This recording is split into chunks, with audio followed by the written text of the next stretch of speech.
করবে, বাবা মাকে হত্যা করলে যে পাপ হবে সেই পাপের বোঝা তাদের ঘাড়ে নিতে হবে। একাদশীতে যারা যারা অন্ন সেবা করবে, গুরুজিকে হত্যা করলে যে পাপ হয় সেই পাপের বোঝা নিতে হবে। একাদশীতে অন্ন সেবা করলে, গো মাতাকে হত্যা করলে যে পাপ হয় সেই পাপের বোঝা নিতে হবে। রৌরব নরকে যেতে হবে যারা একাদশীর দিনে পঞ্চশস্য সেবা করবেন। কারণ সৃষ্টি ভগবান পৃথিবীতে সবাইকে সৃষ্টি ভগবান করেছেন, এই পাপকে সৃষ্টি ভগবানই করেছেন। তা পাপ যখন কাঁদলো, প্রভু আমি যাব কোথায়? সবাই তো হরিনাম শুনে, গীতা পড়ে, দীক্ষা মন্ত্র নিয়ে সব পূর্ণ করে নিচ্ছে, তাহলে আমি যাব কোথায়?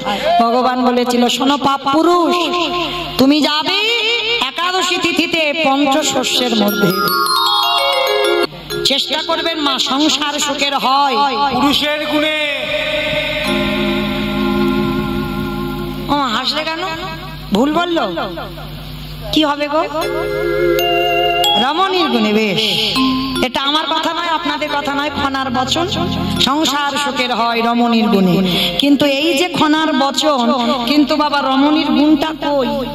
তাহলে হাত তো সব ওঠার কথা ছিল, মাঝে মাঝে ধসে গেছে কেন? সংসার সুখের হয় যদি রমণীর গুণে, তাহলে সমস্ত আমরা রমণী, তাহলে আমাদের সবার হাত ওঠার কথা ছিল, উঠলো না কেন? এটাই তো গন্ডগোল। সংসারে নারী হচ্ছে শক্তি, নারী যদি দুর্বল হয়ে পড়ে সংসার হরিবল হয়ে যাবে। আর নারী যদি শক্তি হয়ে দাঁড়ায় যে একাদশীতে আমার বাড়িতে অন্ন হবে না, না তো না, একটা একাদশী বাড়ি থাকবে না স্বামী, দুটো একাদশী থাকবে না, দেখবে ঠিক ওর ঘাটটা আসবে একাদশী। অন্ন যখন করবে না গিন্নি, তাহলে যাই করেছে একটু খেয়ে। নারীকে ঠিক হতে হবে, এইটা মনে রাখবে। আজকের বিহারি করেছে একাদশী, মাঠে গেছে বাবা, প্রতিদিন বিহারির খাবার মাঠে যায়, কিন্তু আজকের একাদশীর দিনে প্রভুর অনেক কাজ ভুলে গেছে। ভগবান মনে মনে ভাবছে যা ভক্ত ভক্ত করে ভুলেছে। আমা আর 5 মিনিট পরে আপনাদের ঘুমানোর বিছানা করে দেব, 5 মিনিট, তাহলে 5 মিনিট পরে আপনাদের চরণ থেকে চলে যাব। আচ্ছা সত্যি করে বলবে, মিথ্যা বলবে না। আমি চলে যাবার পর কারোর আমার কথা মনে থাকবে? তোমায় বলতে বলেছি, আমার মনে থাকবে না? থাকবে? যাক বাবা, এই মাথা যখন নেড়েছে এতেই হবে। আচ্ছা আচ্ছা এখন যাচ্ছি না, ও মা অনেক দূর যেতে হবে। কত দূর বাড়ি জানো? এ জন্মে তো হলো না, পরের জন্মে হবে। হরিবল মায়েরা, আচ্ছা এখন যাচ্ছি না। তো এইবার বিহারীলাল একাদশী করেছে, খাবার মাঠে যায়নি। এইবার ভগবান মনে মনে ভাবছে, মায়েরা আপনারা আমারে ভুলে যেতে পারেন, কিন্তু যে ছেলেটা বাঁশিটা ধরেছে না, ও ভুলবার না। আবার যদি ডাক পড়ে আমার নদীয়ার মাটিতে আসতে হবে, আপনাদের সঙ্গে সাক্ষাৎ হবে। এটা মানুষের ইচ্ছাতে হয় না, তার ইচ্ছাতে জগৎ চলে। ও মায়েরা, ভালো যদি বাঁচতে হয় একজনকে ভালোবাসো, আমার গৌর গোবিন্দ চরণ। এই পৃথিবীতে তুমি যাকেই ভালোবাসো না কেন বাবা, সব চাওয়া পাওয়া আছে, তুমি দাও আমি তোমারে দেব। নিঃস্বার্থ ভালোবাসা পাবে না বাবা তুমি জগতে। অনেকে বলে না আমি তোমায় জীবন দিয়ে ভালোবাসি, প্রাণ দিয়ে ভালোবাসি, কেউ তোমায় ভালোবাসি। যতদিন তুমি সংসারে দিতে পারবে ততদিন তোমার ভালোবাসা, আর যেদিন থেকে তুমি সংসারে দেওয়া বন্ধ করে দেবে, তুমি সংসারে আবর্জনা হয়ে যাবে। তাই ভালো যদি বাঁচতে হয় মা, সকাল সকাল গোবিন্দ চরণ দুটো ধরে। এই জগতে সংসারে বাবা অনেকে বলে না সবার ভালোবাসায় স্বার্থ লুকানো, কিন্তু আমার মায়ের ভালোবাসায় কোনো স্বার্থ নেই। কেন? আমি জন্ম নিয়ে মার কোলে বসেছি, মার স্তনদুগ্ধ পান করেছি, তাহলে ভালো যদি কেউ বাসে সেটা আমার মা। কিন্তু বাবা আমি কথাটা বলার পরে আপনারা ভালো করে বিচার করে বলবেন, আমিও একজন মা। তাহলে এখানে যারা মা হয়েছি তারা সবাই বলতে পারবো বাবা। সন্তান মাতৃজঠরে 5 মাস বয়স হয়, মাতৃস্তনে দুগ্ধ আসে। তাহলে ভালো করে বিচার করে বলেন বাবা, দুগ্ধটা কি মা নিজে নিজে তৈরি করলো? মা নিজে করলো? মা যদি নিজে করতে পারতো তাহলে একটা মাকে বলে দেখো তো গর্ভে সন্তান আসবার আগে পারে কিনা? পারবে না। তাহলে সন্তান গর্ভে 5 মাস হবে তখন মাতৃস্তনে দুগ্ধ আসে। তাহলে দুধটা দিল কে? মা তৈরি করলো না, বাবাও দিল না, গ্রাম প্রতিবেশী কেউ দিল না, আত্মীয় পরিজন কেউ দিল না। তাহলে দিল কে? না বিশ্বের স্রষ্টা মালিক ভগবান। একদিনের একটা বাচ্চা সে জন্মগ্রহণ করে কি খাবে তার ভাবনা জগতে তার না মা ভেবেছে, না তার বাবা, না আত্মীয় পরিজন বন্ধু বান্ধব কেউ। একদিনের বাচ্চা সে জন্ম নিয়ে কি খাবে তার ভাবনা আমার ভগবানই ভাবে। স্তনদুগ্ধটা কিভাবে তৈরি হবে আজ পর্যন্ত কোনো বৈজ্ঞানিক পারেনি বাবা।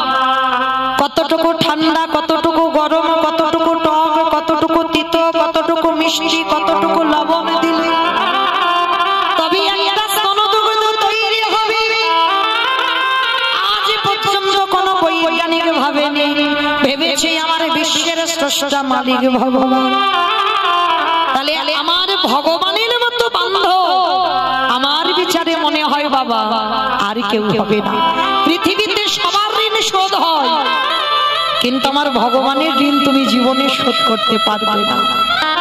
যুধিষ্ঠির মহারাজ যুদ্ধে যাবে, যুদ্ধে যাওয়ার আগের দিন ভগবান কৃষ্ণকে ডেকে বলল, কৃষ্ণ আমি তো যুদ্ধে যাব, যুদ্ধে যাওয়ার আগে ক্ষণকাল বিলম্ব করো, একবার আমার বড় মার কাছে যেতে চাই। মায়েরা আপনারা বলেন তো যুধিষ্ঠির বড় মাটাকে? গান্ধারী, 100 ছেলের মা। তা কৃষ্ণ বলছে যুধিষ্ঠির দাদাকে, তুমি বড় মার কাছে কেন যাবে? ও হে কৃষ্ণ দয়াময়, আমি বড় মার কাছে কেন যাব জানো? ওই যুদ্ধে যাবার কালে আগেবার আমি বড় মার পদধূলাটা শিরে নিতে চাই। ভগবান শোনা মাত্র দাদা তোমার মাথা ঠিক আছে তো? যে বড় মা জীবনে তোমার ভালো চাইলো না, যে বড় মা ঠাকুরের কাছে মানত করলো কবে আমার যুধিষ্ঠির মৃত্যু হবে, ভীম অর্জুন নকুল সহদেবে প্রাণ হারাবে, যে বড় মা ঠাকুরের কাছে মৃত্যু কামনা করে, আর তুমি কিনা যুদ্ধে যাওয়ার আগে সেই বড় মাকে প্রণাম করবে? কৃষ্ণ রে, এই কথাটা অন্য কেউ বললে সাজত, কিন্তু তোর মুখে সাজে না ভাই। কেন জানিস? সে যে আমার বড় মা হয়, আমার মায়ের থেকে বড় মার জায়গা আগে হয়। আর যদি শুভ কাজে যেতে গিয়ে শত্রু হলেও যদি আমার মায়ের থেকে যে বড় হয় তারে পদধূলা যদি আমার শিরে না নি, কোনদিনই আমি যুদ্ধে গিয়ে জয়ী হব।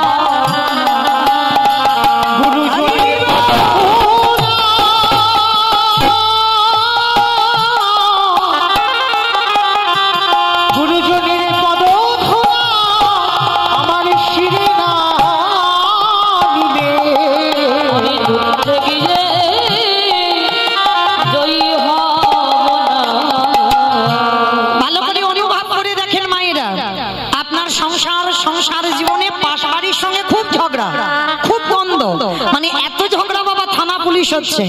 আচ্ছা বলো তো বাবা, সকালবেলা ঘুম চোখটা খুলেছ, স্নান করে একটা শুভ কাজে বার হবে, আর পাশবাড়ির সেই শত্রু যদি তোমার সামনে পড়ে যায়, সত্যি করে বলবে মা, হরিবাসরে মিথ্যা বলতে নেই, শত্রু যদি সামনে পড়ে যায় শত্রুকে প্রণাম করে তুমি তবে যাবে শুভ কাজে?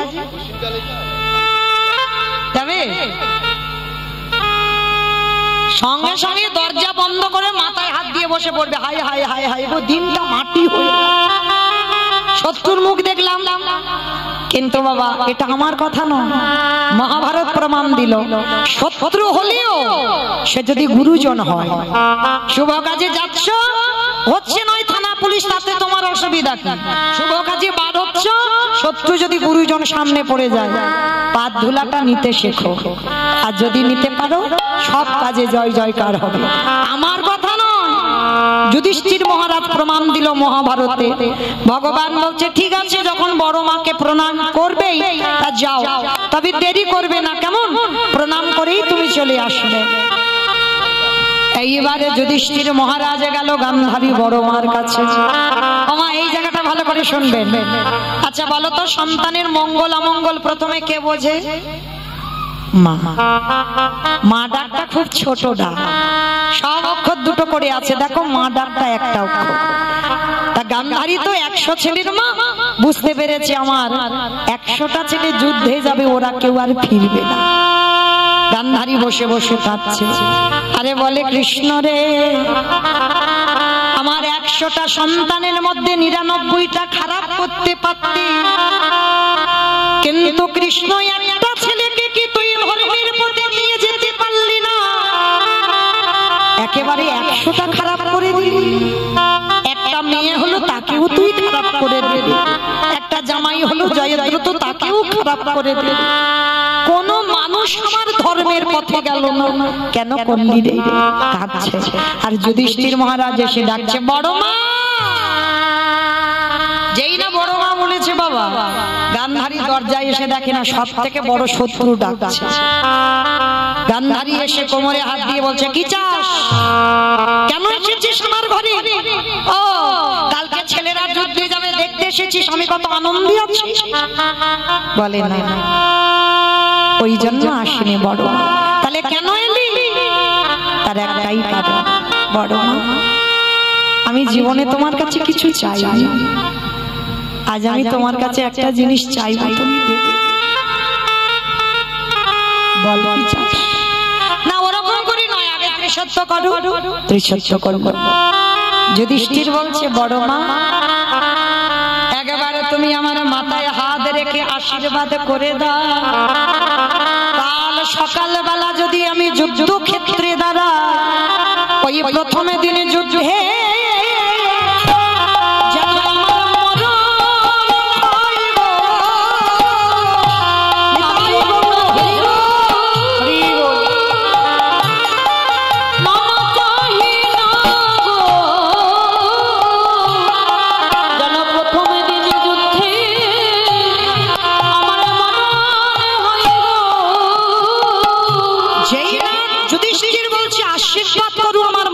হয় যেন কালকে চমকে উঠেছে। অসম্ভব, আমি বড় মা হয়ে তুই আশীর্বাদ দেব মৃত্যু? হ্যাঁ রে, কেন চাইছিস মৃত্যু? এই জগতে যদি বড় দাদা বেঁচে থাকে, যদি কোনো ব্যক্তির কোলের ভাই চলে যায়, সে তো জানে যে দাদা ভাই হারিয়ে বসে আছে। তুমি বুঝবে না বড় মা, ভাই হারানোর যে কত জ্বালা। আমি দাদা বেঁচে থাকবো, আমার কোলের ভাই চলে যাবে, আমি সইতে পারবো না। তাই আশীর্বাদ করে দাও যেন প্রথম দিন আমার মৃত্যু হয়। প্রকৃত যদি কারোর মাতৃত্ব থাকে বাবা, যত বড় শত্রু হোক, মাথায় হাত দিয়ে বলতে পারবে যে কালকে তোর মৃত্যু হোক। পিছনে অনেক কথা বলবে, ওই সামনে দাঁড়িয়ে তুমি মাথাটা পেতে দিয়ে আশীর্বাদটা নাও তো দেখি। কোন মায়ের মাতৃত্ব যারা আছে, কারণ সব মা তো মা নয়, জন্ম দিলেই মা নয়, এইটা যেন ভুলে যাবেন না। সবার মধ্যে মাতৃত্ব নেই, হ্যাঁ সব মা মা নয়। তো এগুলো বলতে গেলে বাবা সারা রাতে শেষ হবে। যাই হোক, অন্যদিনে আবার আলোচনা হবে এদিকটা। তো এইবার যেই না বাবা মাথায় হাত দিয়ে যে সব থেকে বড় শত্রু আশীর্বাদ দিল, কি জানো? ওরে খোকারে, আমি বড় মা জীবনে তোকে কোনোদিন ভালো কিছু দিই না, তবে জীবনে যদি কোনোদিন তোর সন্তান রূপে ভালোবাসি, আজ আমি তোর নিজের হাতে নিজের মুখে বর দিলাম। কি বর দিলে বড় মা? কাল আমার মৃত্যু হোক? বলে না, ওরে যথা ধর্ম ওরে কথা জয় রে,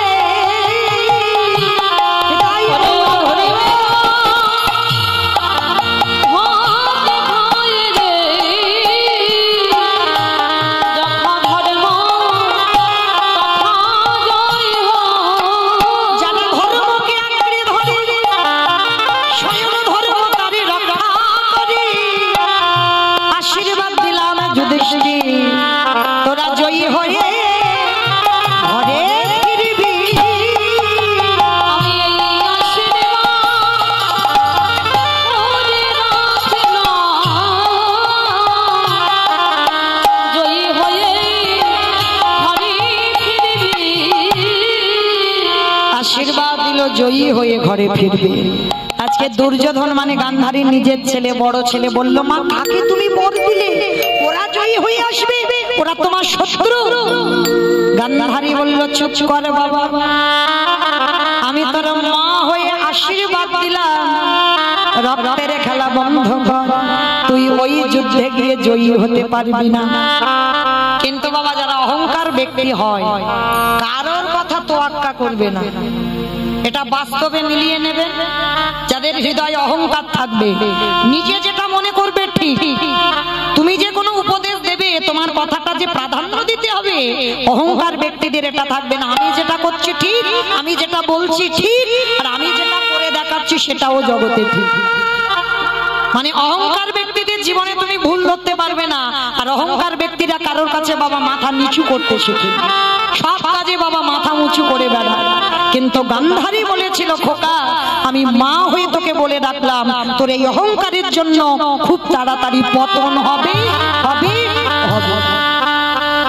ভালো করে বিচার করে দেখেন, 100টা ছেলে যুদ্ধে যাবার কালে কেউ বাবা মাকে প্রণাম করে যায়, আর গান্ধারী যারা শত্রু পঞ্চ পাণ্ডব, কুন্তী মায়ের সন্তান, মাতৃর 2টো সন্তান, কুন্তী মায়ের 3টে সন্তান, মাতৃর সহমরণের পর কুন্তীর হলো 5টা ছেলে, আর সেই 5টা ছেলে যুদ্ধে যাওয়ার আগে বড় মা বড় জ্যাঠামশাইকে প্রণাম করে তারপরে গেল। তাহলে মহাভারত কি শিক্ষা দিল বাবা?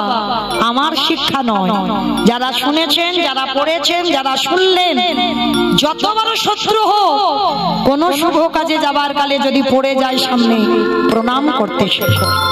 আর গুরুজনদের পদধূলা যত তুমি নেবে তুমি সকল কাজে জয়ী হবে।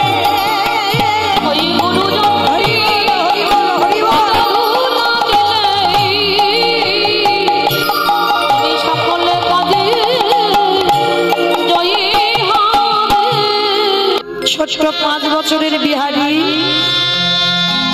মায়ের চোখের জল মুছিয়ে দিয়ে বলছে, মা একটা কথা বলবো, আমাদের কৃষ্ণ কি পারে না আমার একটু বড় লোক করে দিতে? চুপ কর, চুপ কর, খবরদার বাবা, খবরদার ওই কথা বলিস না, জীবনে মুখে আনবি না বড় লোক হবার কথা। খোকা, বড় লোক হলে যে কৃষ্ণ ভুলে যায়। যত গরিব থাকবি, যত কাঙাল থাকবি, যত জীবনে দুঃখ কষ্ট থাকবে, তত আমার ভগবানের কাছে কাছে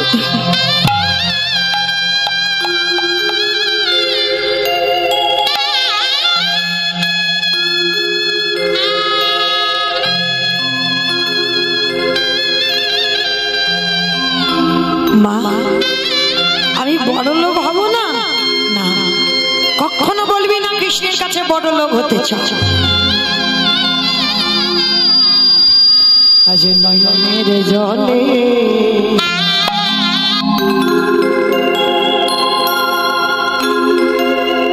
আজ মায়া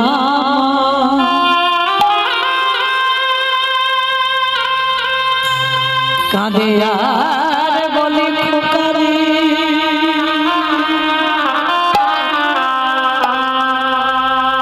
জীবনে যদি কোনোদিন চাইতে হয়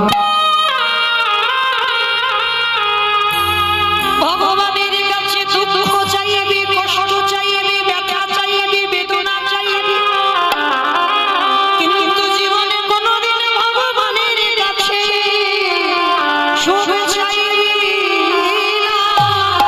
ওরে খোকা,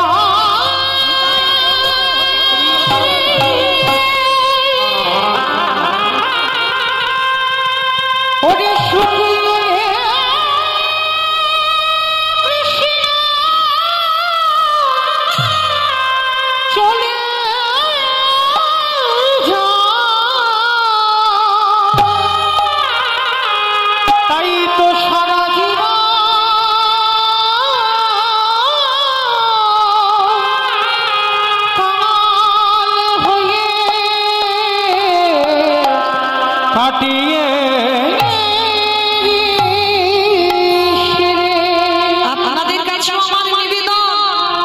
ভগবানের কাছে যদি কোনোদিন কিছু চাইতে হয় একটা জিনিস চাই, কৃষ্ণ রে তোর চরণে আমি জানাই জীবনে মরণে যদি কোনোদিন কিছু দিতে হয় কৃষ্ণ, যতদিন আমি বেঁচে থাকবো আমি যেন নয়ন জলে ভেসে সাদা প্রাণে কৃষ্ণ কৃষ্ণ বলে কৃষ্ণ।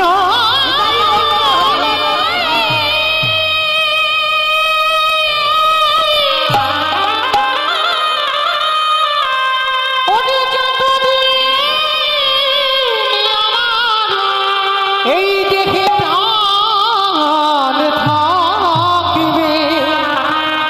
আমি যেন সদা কৃষ্ণ বলে কাঁদিতে পারি। এটা আমার কথা নয়, মহাভারতে কুন্তি বলেছিল না, কৃষ্ণ যেদিন আমার দুঃখ ছিল সেদিন তুই আমার কাছে ছিলিস, আর আজ আমার যুধিষ্ঠির রাজা, আমি রাজার মা, সোনা দানা টাকা পয়সা ঘর বাড়ির আমার কিছু অভাব না, কিন্তু আমি মূল্যবান সম্পদ হারিয়ে বসেছি। পিসি কি হারিয়েছো তুমি? কৃষ্ণ যেদিনে দুঃখ ছিল তুই ছিলিস আমার কাছে, আর আজ আমার দুঃখ নেই কিন্তু তুই নেই।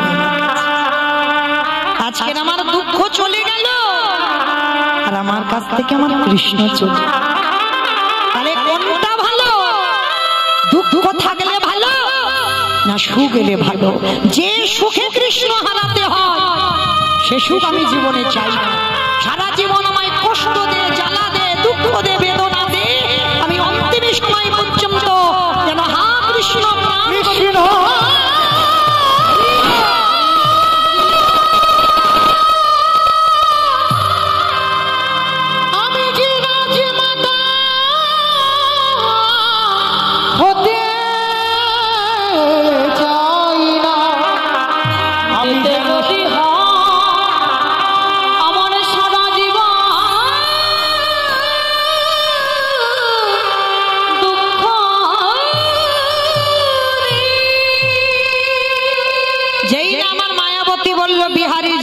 বড়লোক হতে চাইবি না, ঠিক আছে মা, আমি কোনোদিন বড়লোক হতে চাইবো না, কিন্তু মা তুমি লোকের বাড়ি কাজ করো, আমি তো বড় হয়েছি আমিও কাজ করব।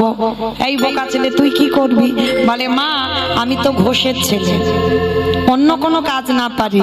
মায়েরা ঘোষেদের তো একটা জাত ব্যবসা আছে, বলো তো কি ব্যবসা?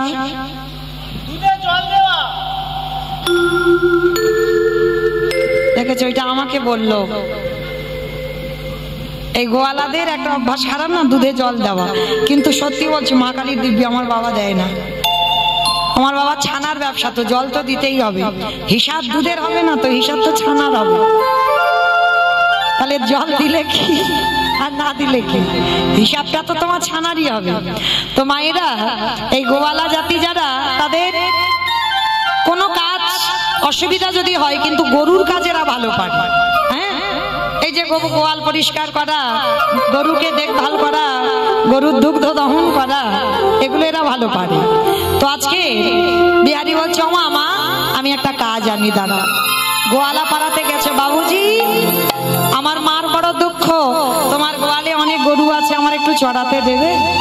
ঠিক আছে, আমার গোয়ালে গরুগুলো চড়াবি, কেমন? হ্যাঁ শোন, 1 মাস গরু চড়াবি, তোকে 25 পয়সা মাইনে দেব। বাবা 25 পয়সা মানে তখনকার দিনে অনেক দাম, চারানা, এখন আর তো নাই, চারানার দাম ছিল। তা 25 পয়সা 1 মাস গরু চড়াবে। তা বিহারি প্রতিদিন গরু চড়াই, ব্রজের কানুরে কোন দুঃখে তো রাজা বলে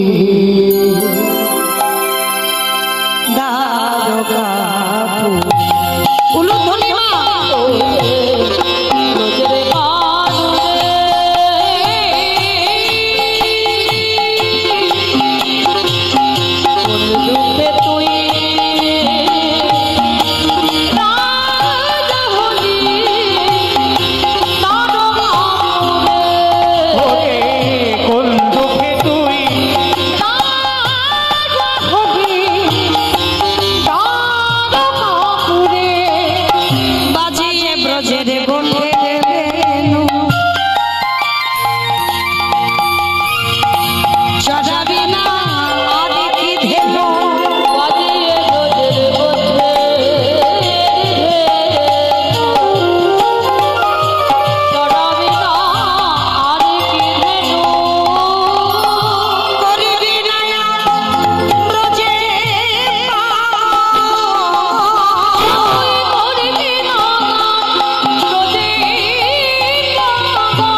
বাছুরগুলো নিয়ে ঘরে ফিরবে।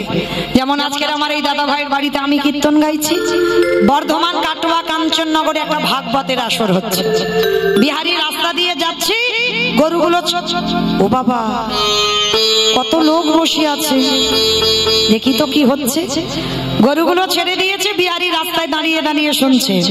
আর পাঠক ঠাকুর বলে উঠলো, জানো মা, বৃন্দাবনে একটা কৃষ্ণ নামে ছেলে আছে, বড় লোকের ছেলে, তার 9 লক্ষ ধেনু আছে, 24 জন বন্ধু আছে। আর জানো, ছেলেটাকে ভালোবাসলে এত কিছু দেয়, রাখবার জায়গা থাকে না।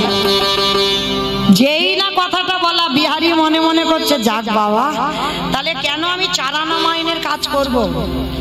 কাজ যদি করতে হয় আমি কৃষ্ণের বাড়ি কাজ করব। বিশ্বাস। ও কিন্তু জানে না কৃষ্ণ মানে ভগবান। ও জানে আমি গরিবের ছেলে, কৃষ্ণ মানে বড় লোকের ছেলে। ওই বিশ্বাসটা ঢুকে গেছে। বাড়িতে গেছে, গিয়ে মাকে বলছে, ওমা মা, আমি আর চারানা মাইনের কাজ করব না। কেন রে বাবা? বলে, মা আমি একটা নতুন চাকরি পেয়ে গেছি। আবার নতুন চাকরি? কোথায়? হাইচা। কি জানো জায়গাটার নাম বললো? বাচ্চা ছেলে তো 5 বছর বয়স। দাদা একটু মনে করি, কি বললো কি বললো কি বললো, মনে পড়েছে। জায়গাটার নাম বৃন্দাবন। কোথায় কাজে যাবি? বৃন্দাবন। বৃন্দাবন তুমি জানো না, তুমি পড়াশোনা জানো না, কি অত বুঝবে? বৃন্দাবনে একটা বড় লোকের ছেলে, কৃষ্ণ তার নাম। আর জানো, তার 9 লক্ষ ধেনু আমি 2-4টে চড়াবো। তার 24 জন বন্ধু, আমাকে নিয়ে 25 জন হবে। আর জানো মা, তাকে নাকি ভালোবাসলে কিছু চাইতে লাগে না, এত কিছু দেয়, বাড়ি রাখবার জায়গা থাকে। ও মামা বলো না আমি ভালো করিনি? মা খিলখিল করে হেসে উঠেছে, কিরম পাগল ছেলে দেখেছো? ওইটা তো লীলার কথা। কৃষ্ণ আর বৃন্দাবনে থাকে না। 125 বছর বয়সে জরা ব্যাধির তীরে তিনি দেহত্যাগ করেছেন। না, তুমি জানো না কৃষ্ণ বৃন্দাবনে কি জ্বালায় পড়েছি বলো দিনি এই ছেলেটার পাল্লায় পড়ে। তুই কি বলছিস? তোর মা মিথ্যা বলছে? বলে, হ্যাঁ মিথ্যা বলছো। ঠিক আছে, যে পাঠক ঠাকুরের মুখে শুনেছিস তার কাছে যা। সে যদি বলে বৃন্দাবনে কৃষ্ণ আছে, তাহলে তুই চলে যাবি কাজে। আর সে যদি বলে না ওটা লীলা, আমার ছেলে আমার কাছে আসবি। বলে ঠিক আছে, তাহলে গিয়ে দেখি। ছুটে গেল বিহারি, সেই যেখানে পাঠ হচ্ছিল কাটোয়া কাঞ্চননগরে। গিয়ে ডাক দিয়েছে, ঠাকুর মশাই বেরিয়ে এসো। সত্যি করে বলো, কালকে তুমি এখানে বসে বলনি বৃন্দাবনে কৃষ্ণ নামে একটা ছেলে আছে? হ্যাঁ বলেছি। তুমি বলনি তার 9 লক্ষ ধেনু আছে? হ্যাঁ বলেছি। তুমি বলনি তার 24 জন বন্ধু আছে? হ্যাঁ বলেছি। তুমি বলনি তাকে ভালোবাসলে এত কিছু দেবে, রাখবার জায়গা থাকে না বাড়িতে? বলো, বলনি? হ্যাঁ বলেছি। তা কি হয়েছে? তুমি জানো যে বাড়িতে আমি কাজ করছিলাম, ওই কাজ ছেড়ে দিয়েছি তোমার মুখের কথা শুনে। কিন্তু জানো, আমার মাকে বললাম, আমার মা বলছে ওইটা নাকি লীলা। কৃষ্ণ নাকি 125 বছর বয়সে দেহত্যাগ করেছে। তুমি বলো না গো, সত্যি কি কৃষ্ণ আর বৃন্দাবনে থাকে না? আমার মার দুঃখ মোচন করব, আমি কৃষ্ণের বাড়ি কাজ করে আমার মার কষ্ট মোচন করব। পাঠক ঠাকুরের চোখে এলো জল। আমি এতদিন ভাগবত পড়ছি, আমার এতটুকু বিশ্বাস আসে না। আর এইটুকু দুধের বালক, এর এত বিশ্বাস। তাহলে একে যদি সত্যিটা বলে দিই যে বৃন্দাবনে কৃষ্ণ আর নেই, তাহলে তোর বিশ্বাস চলে যাবে। না না না, এমন একটা কথা বলবো যেটা সত্যি নয় আর যেটা মিথ্যা নয়। তাহলে কিরকম কায়দা করে কথা বলতে হবে যেটা সত্যি নয় আর মিথ্যা নয়? ওরে বিহারি রে,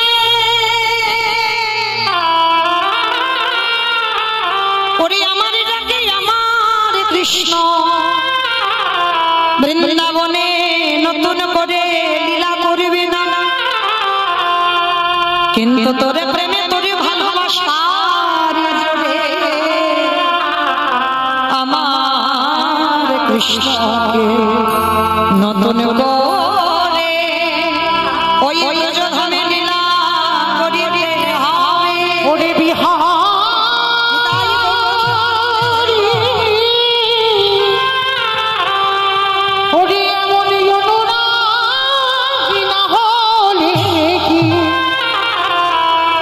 কৃষ্ণ পাওয়া যায় এমন ভালোবাসা না দিলে কি কৃষ্ণ পাওয়া যাইবে। একেবারে বিহারীর লাভ দিয়ে বলেছে।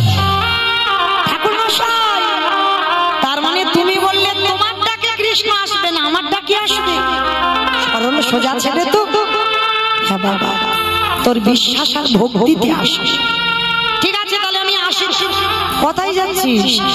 আরে বাবা, এতক্ষণ কি শুনলে? আমার মার দুঃখ মোচন করতে বৃন্দাবনে কাজে যাচ্ছি। তোর দীক্ষা হয়েছে? ওইটা কি গো? ওই বাচ্চা ছেলে কি জানে দীক্ষাটা কি? বাচ্চাদের মতো বোঝাতে হবে। দেখবেন বাবা, বড়দের টিউশনি পড়ানো সোজা, আর বাচ্চাদের যদি পড়াতে যাও না, সে বাচ্চা তোমার মাথার ঘি নাড়িয়ে দেবে। বাচ্চাদের পড়ানো খুব কষ্ট। আজকের বাচ্চা ছেলে জিজ্ঞাসা করছে দীক্ষাটা আবার কি? তা গুরুদেব বাচ্চার মতো বোঝাচ্ছে। শোন, যারা যারা কৃষ্ণের বাড়ি কাজ করে তাদের কানে একটা মন্ত্র নিতে হয়। ওই মন্ত্র না নিলে কৃষ্ণের বাড়ি কাজ হয় না। ও ভাগ্যিস তুমি বলেছিলে।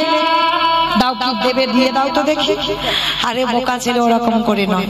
স্নান না করে, স্নান করেছে, শুদ্ধ বসন পরিধান করেছে, মস্তক মন্দন করে দিল, গলায় তুলসীর মালা, দাদা সঙ্গে দিল সেবা, স্কন্ধে ভিড়ার ঝোলা, অঙ্গে নামা বলি, হাতে বেল দণ্ড, আজ যোগী বেশে সজাই, আজ গুরুদেব বাম পাশে নিয়ে আজ দেহখানা ছিন্ন করে দিল। দেবার সঙ্গে সঙ্গে গুরুদেব বলছে, কিরে দক্ষিণা দিবি না? আজকে থেকে তো আমি তো গুরুদেব হলাম।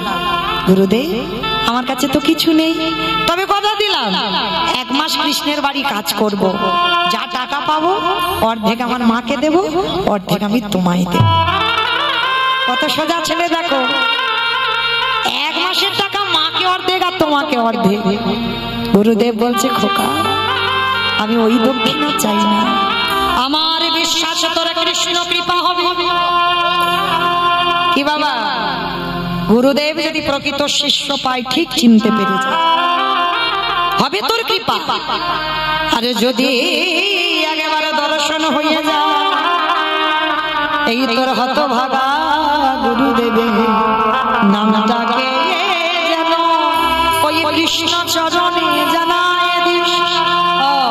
তোমার নামটা কৃষ্ণকে বলবো, এই তো? ঠিক আছে, আমি এবার আসি। গুরুদেবকে প্রণাম। গুরুদেব আশীর্বাদ করলো, যে কাজে যাচ্ছিস বাবা জয়ী হয়ে ফিরবে, সব থেকে বড় শক্তি পেয়ে গেল। আর গুরুদেবের পদধূলাটা নিয়ে বর্ধমান কাটুয়া কাঞ্চননগর থেকে যাচ্ছে উত্তরপ্রদেশ বৃন্দাবন। কৃষ্ণ নামে মাইরা টুলুধ্বনি বৈঠা হাতে চলিনি তোরি বাইয়া। কৃষ্ণ বৈঠা হাতে চলিনি তোরি বাইয়া। ওরে আকুল নাগে যাইয়া কৃষ্ণ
দিচ্ছে চরণে কণ্ঠকে বিদীর্ণ হইল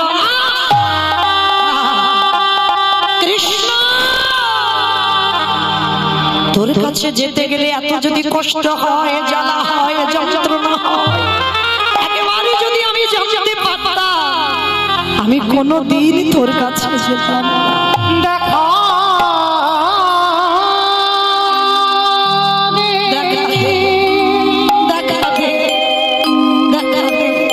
হরে কৃষ্ণ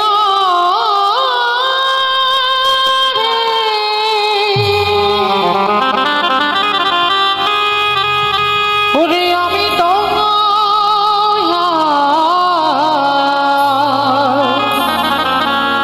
চলিতে পারি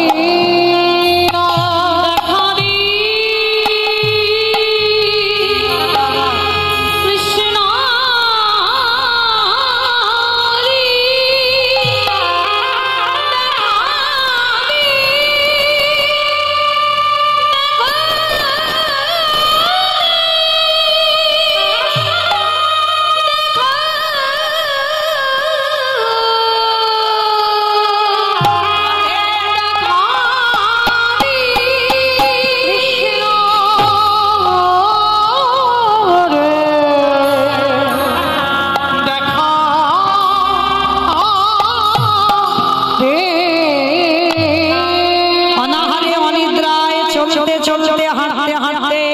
অচৈতন্য হয়ে পড়ে গেল আর যেই ছেলে অচৈতন্য হলো চেতন সত্তা ভগবান আর থাকতে পারলো না দেহ তো শুদ্ধ হয়ে গেছে বাবা আর বাধা নেই ভগবান মন্দিরে পাথর রূপ ত্যাগ করে বন্ধু রূপ ধারণ করে এসেছে বিহারী কে আমি তোর বন্ধু বন্ধু তোমার নাম কি আমার নাম বিপদ ভঞ্জন মধুসূদন ও বিপদ ভঞ্জন তুমি বলতে পারো কোথায় কৃষ্ণের বাড়ি বাবা জলে দাঁড়িয়ে জল জল করছে সামনে কৃষ্ণ তাকেই জিজ্ঞেস করছে কৃষ্ণের বাড়ি কোথায় ভগবান মনে মনে ভাবছে দেখি তো একবার জিজ্ঞেস করে কেন কৃষ্ণ খুঁজছে ভগবান সব জানে তবু জিজ্ঞেস করছে আচ্ছা বিহারী তুই কৃষ্ণ খুঁজছিস কেন বলে খুঁজছি নয় গো কৃষ্ণের বাড়ি তো আমি যাবো আমার মার বর্ধমানে রেখে এসেছি খুব কষ্ট জানো আমার মা লোকের বাড়ি কাজ করে আমায় এত বড় করেছে আর জানো আমি তো গরু চালানোর কাজ করছিলাম চারানা মাইনে আমার গুরুদেবের মুখে শুনলাম বৃন্দাবনে কৃষ্ণ নামে একটা বড় লোকের ছেলে আছে তার নবলক্ষ ধেনু আছে আমি দুটো চারটে চড়াবো 24 জন বন্ধু আছে আমাকে নিয়ে 25 জন হবে আর জানো তাকে নাকি ভালোবাসলে অনেক কিছু দেয় ঘরে রাখবার জায়গা থাকে না ওই আশায় আমি কৃষ্ণের বাড়ি কাজে এসেছি ভগবানের চোখে এলো জল এমন ভক্ত জগতে আছে এত সোজা এত সরল হরি বল বাবা সরলতা না হলে তো কৃষ্ণ কৃপা হয় না ভজন রাজ্যে প্রবেশ করতে গেলে দেহটার মধ্যে ঘোর ব্যাস থাকলে হবে না সরল হও সোজা রাস্তায় চলো দেখবে কৃপা হয়ে গেছে বিহারীকে দেখে বলছে বিহারী তুই কৃষ্ণের বাড়ি এসেছিস এসে গেছিস তো ভগবান ছলনা করে দেখিয়ে দিল ওই মন্দিরে পূজারী বাড়ি ওই তো ওই যে বাড়িটা দেখা যাচ্ছে ওইটা কৃষ্ণের বাড়ি ওটা কৃষ্ণের বাড়ি ঠিক আছে বন্ধু তুমি আমার একটু নিয়ে চলো না বাবা না আমি নিয়ে যেতে পারবো না ভগবানেরও ভয় বেটা হাত ধরে আর যদি না ছাড়ে ভগবান জপে কখন পড়ে ভক্তের কাছেই তো পড়ে যায় ভগবানের ভয় হাত ধরে যদি না ছাড়ে শোন তুই যা ওই তো দেখিয়ে দিলাম ওই বাড়িটা শোন যখন বিপদে পড়বি আমার ডাক আমি ঠিক তোর কাছে চলে যাব ঠিক আছে বিপদ ভঞ্জন তাহলে আমি আসি ছুটতে ছুটতে পূজারীর বাড়ি গেছে আর পূজারীর বাড়িটা বিহারী জানে ওটা কৃষ্ণের বাড়ি আর গিয়ে ডাকছে কৃষ্ণ কৃষ্ণ পূজারী বেরিয়ে এসে যাই ছেলে কে তোর কৃষ্ণ? কোথাকার কৃষ্ণ? থাকিস কোথায়? নাম কি? বাড়ি কোথায়? বাবা মাকে? অনেক প্রশ্ন। বিহারীর একটাই উত্তর, আমি বর্ধমান থেকে এসেছি কৃষ্ণের বাড়িতে কাজ করব বলে। আমি জানি তো এইটা কৃষ্ণের বাড়ি। আমার বিপদভঞ্জন বলেছে, হ্যাঁ গো তুমি কি কৃষ্ণের বাবা? কি গো কত সোজা ছেলে। পূজারীর চোখে জল। মায়ের দুঃখ মোচন করবার জন্য আজকে এসেছে ছেলেটা বৃন্দাবন। আবার আমাকে বলছে আমি কৃষ্ণের বাবা। কৃষ্ণের বাবা তো হইনি। ওর কথা শুনে যদি কোনোদিন আমায় বাবা বলে। শোন বিহারী, তুই আমার কাছে এসেছিস? হ্যাঁ রে বাবা, এটাই কৃষ্ণের বাড়ি। আমি তো জানি। আচ্ছা কৃষ্ণ কোথায় গো? ভক্ত কত চালাক দেখো। কৃষ্ণ কোথায় গো? বলে শোন, আমার একটা নিজের ছেলে আছে যার নাম গোপাল। তুই আজকে থেকে আমার পালিত ছেলে হলি বিহারী লাল।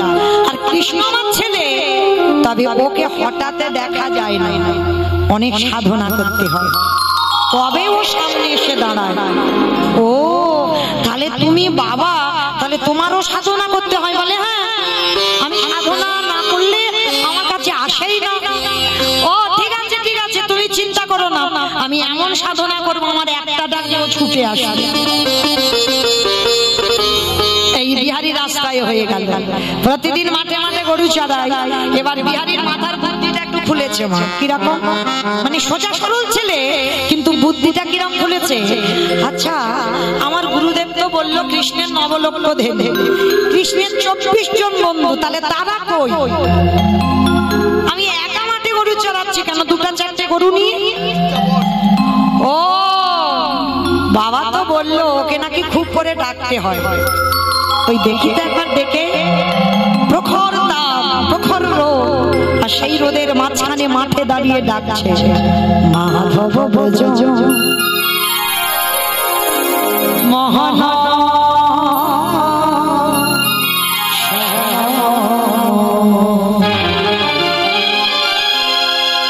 সুন্দর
মুরলী বাদন।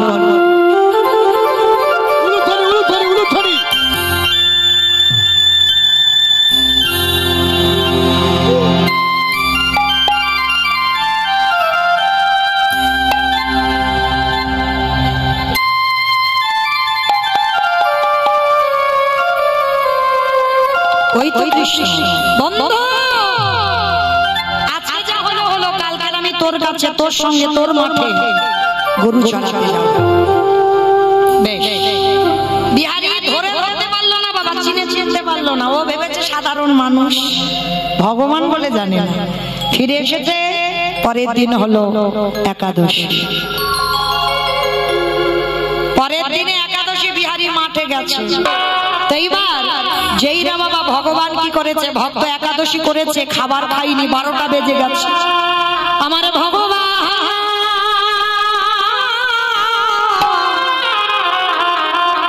আজ ভক্তের লাগে ভগবান খাবার নিয়ে যেই না বিহারীর কাছে গিয়ে দাঁড়াইছে, নিজের হাতে ভগবান বিহারীকে খাবার খাইয়ে দিল। কি রূপ ধরেছে? ওই পূজারীর ছেলে গোপাল এসেছে। তারা নাই চাতুরালি। বাবা গীতার একটা শ্লোক আছে না, অনন্য চিন্তয়ন্ত মাং যজনা পর্যপশ্বতে তেষ্ণানিত্যাভিযুক্তানা জগক্ষেয়ং বহম। মানেটা কি? ভক্ত যদি অন্যান্য চিন্তা বাদ দিয়ে শুধু গোবিন্দ চিন্তায় মগ্ন হয়, আমার গোবিন্দ বললেন সেই ভক্তের যদি খাওয়া না হয়, আমি অর্জুন মিষ্টের ঘরে জগক্ষেয়ং বহম।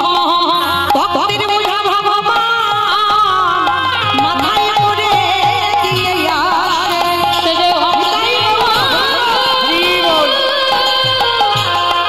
মাথায় করে নিয়ে আসে। খাইয়ে চলে এলো ভগবান, অন্তর্ধান হয়ে মন্দিরে প্রবেশ করলো। বিকালবেলা বিহারি এসে বাবাকে বলছে, বাবা একদিন একাদশী নয় নির্জলা হতো, তা বলে তুমি আমার ওই ছোট ভাই গোপালকে পাঠিয়েছো মাঠে খাবার নিয়ে।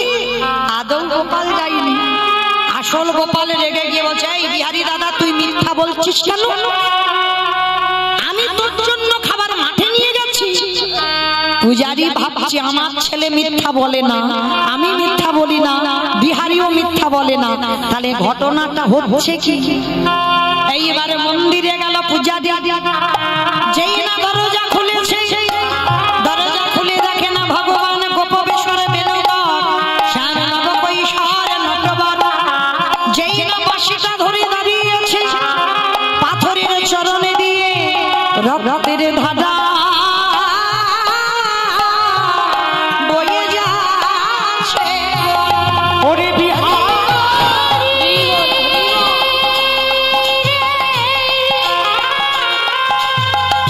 ওরে জগতে সবাই আমায় ভালোবাসে, কিন্তু তোর মতো করে আমায় কেউ ডাকে না। এইবারে যেই না পূজারি দেখেছে পাথরের চরণ দিয়ে রক্ত, উড়ানিতে কাঁটার আঁচড়, ধুলো কাদা বালি, আর বুঝতে দেরি হয় না কে মাঠে নেমেছিল। আমার ছেলের রূপ ধরে আমার মন্দিরের বিগ্রহ মাঠে গেছে। বিহারি আজকে থেকে তুই মাঠের কাজে যাবি না। বাবা আমি মাঠে না গেলে তো মাইনে পাবো না, আমার মা দুঃখ মোচন হবে না। না বাবা মাইনে তো দেব, তুই বুঝবি না, তোর জন্য আমার শিব বিগ্রহ মাঠে নেমেছে।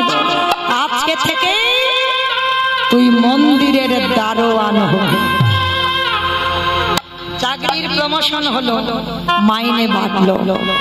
বিহারি আজও জানে না কৃষ্ণ মানে ভগবান, ও আজও জানে কৃষ্ণ মানে আমার মতো একটা ছেলে। বাবা বলেছে কৃষ্ণ ঘরে ঘুমাই, তুই পাহারা দিবি। পাহারাদার হয়ে দাঁড়িয়ে আছে বিহারি। গভীর রাত, একটা বুড়ো বুড়ি এসে বলছে, বিহারি দরজা ছেড়ে দে, ভিতরে যাব। বিহারি বলছে, বুড়ো ওখানে বসো, এখন যাওয়া যাবে না। আবার আধা ঘন্টা পর 8 আটজন মেয়ে এসে বলছে বিহারী দরজা ছেড়ে দে, ভিতরে যাবো। ছি ছি ছি ছি ছি, তোমাদের লজ্জা করে না? তোমাদের সব শীতেতে সিঁদুর হাতে শাখা মানে পরস্ত্রী, তোমাদের স্বামী আছে, আর স্বামী থাকা সত্ত্বেও এই রাত্রিবেলা একটা পরপুরুষের সঙ্গে দেখা করতে এসেছো? ও মায়েরা, সতী তো তারা এখানে যাদের যাদের দুটো করে স্বামী আছে। ওমা, কার দুটো স্বামী একবার হাত তোলো তো দেখি। যার একটা স্বামী আছে সে অসতী, আর যার দুটো স্বামী আছে সে সতী, একবার হাত তোলো। কার দুটো? বাবা ভয় পাচ্ছে, তুলতে পারছে না, যদি জানাজানি হয়ে যায়। কে গো ভয় পাচ্ছ? আমি জড় জগতের কথা বলিনি, হরি বল। আমি কোন জগতের কথা বলছি? প্রথমে বলে নিয়েছি না, কীর্তন মানে নারকেল। ভিতরে যাও, জগতে সতী তারা যাদের দুটো করে পতি, এক ঘরে পতি আর এক বাইরে পতি, যারা দুই পতির ভজন করে এই জগতে তারাই হলো সতী নারী।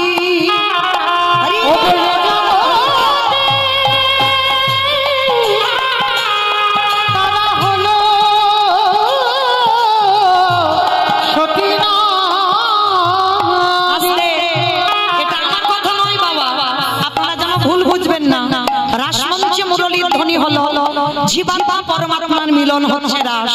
তাহলে সেই রাসমঞ্চে যখন ব্রজগোপীগণ গেল, ভালো করে বুঝবেন, গোবিন্দ আমার বলেছিল নিজ নিজ পতি ত্যাগ করে, পুত্র ত্যাগ করে, সংসার ত্যাগ করে কেন এসেছো? একটা পরস্বামীর কাছে। তখন ব্রজগোপীগণ বলেছিল, হে গোবিন্দ, তুমি বোধহয় ভুলে গেলে এই জগতে সতী তারা হয় যারা দুই পতির ভজন ঠিক ঠিক করে, এক ঘরে পতি আগে বাইরে পতি।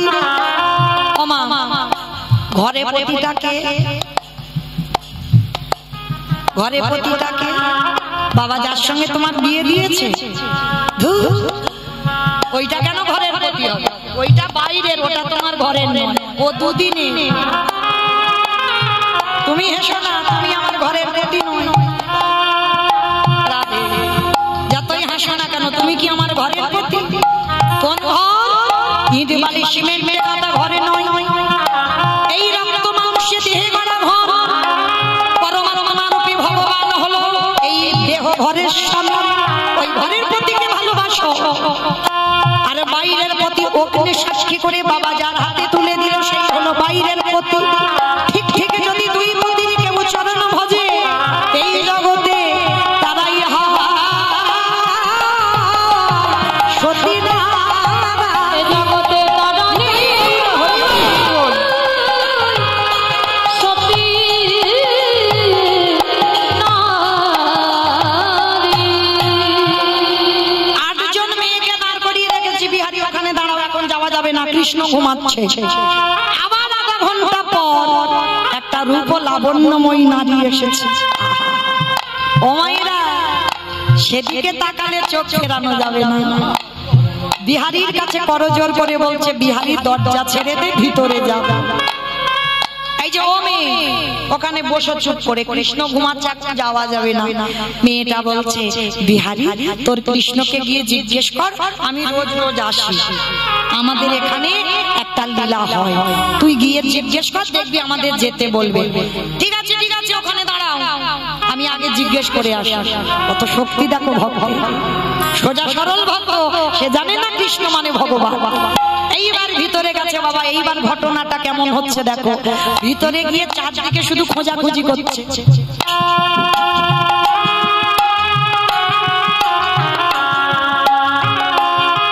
কোথায় গেল বলো তো?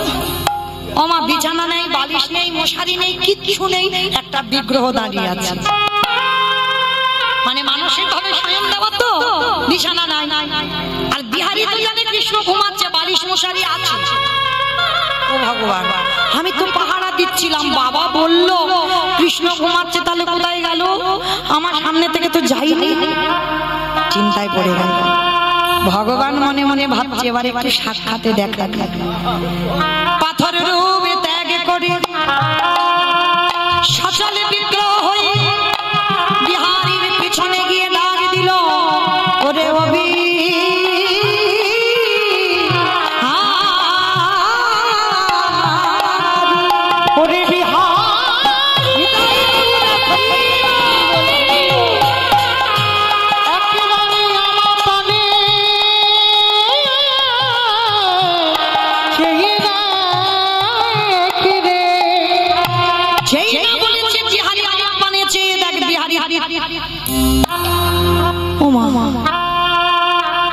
তুমি?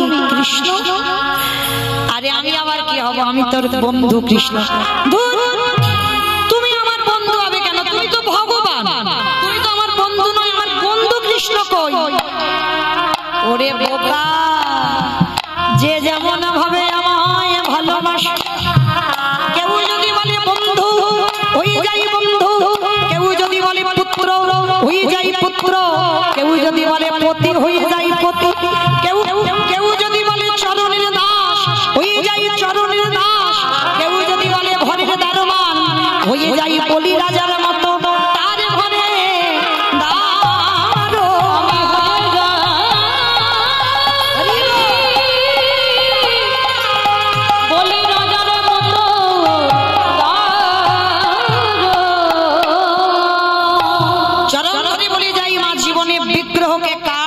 মাটি পাথর পিতল পিকচার ভাববেন না। ভাবনার উপরে তোমার প্রেম যেমন ভাববে অন্তিম সময় পর্যন্ত তোমার কাছে তেমন হবে। কেউ যদি বলে সচল, ও সচল, আর কেউ যদি বলে অচল, তার কাছেই অচল। ও দেখতে পায়, কথা বলতে পারে, হাসে কাঁদে সব করে, তোমার ভাবের উপরে নির্ভর। যে যেমন ভাব ভালোবাসবে। এইবার বিহারী বলছে, হ্যাঁ রে আমি এত বোকা? বলে তুই বোকা নয়, তুই তো চালাক। আমি চালাক? বলে হ্যাঁ।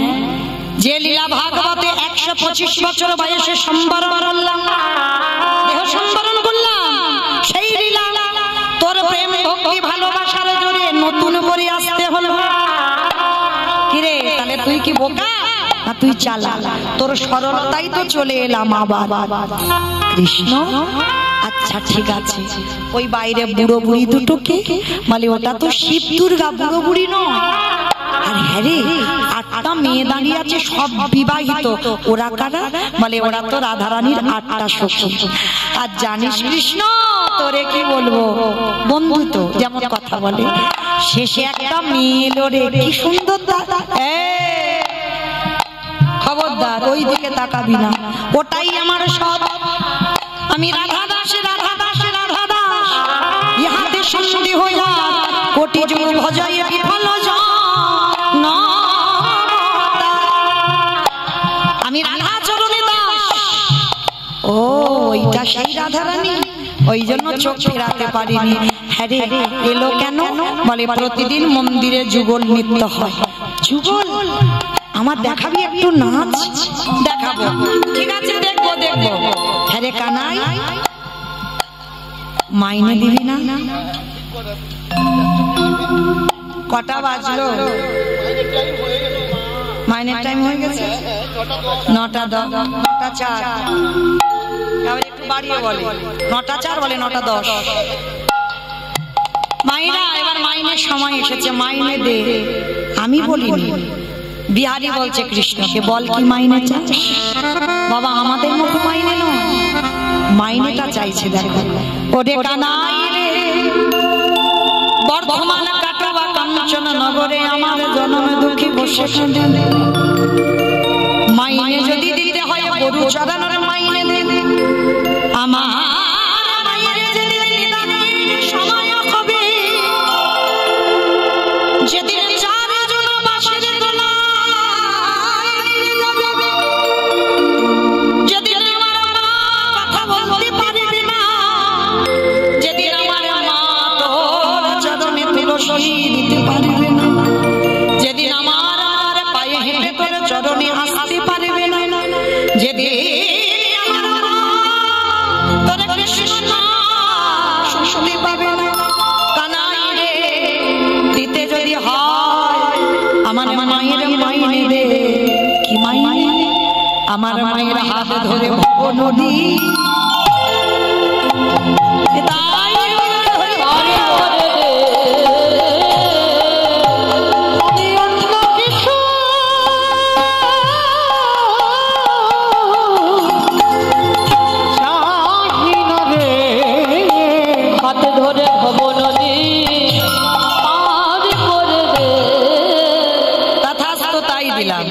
আর কি চাস? কানাই প্রথম তোটা গরু চড়ানোর আর মন্দিরে যে দারোয়ান হয়েছিলাম একটু বেশি দিতে হবে। কি চাস? যারে জন্য তোরে দেখা পেলাম। মা বলো যারা যারা কীর্তন শুনছো, কার জন্য দেখা পেল বিহারী? সাক্ষাতে ভগবান গুরুদেব। দেহ শুদ্ধ না হলে ভব নদী পার হতে পারবে না, কৃষ্ণ প্রাপ্তি হবে না। এইবার গুরুদেব দক্ষিণা চেয়েছিল তো, কি বলেছিল? আমার নামটা কৃষ্ণ চরণে জানিয়ে দিস। বিহারী বলছে কানাই দ্বিতীয় মাইনে দে, আমার গুরুদেবের নামটা তোর চরণের ধারে ধারে না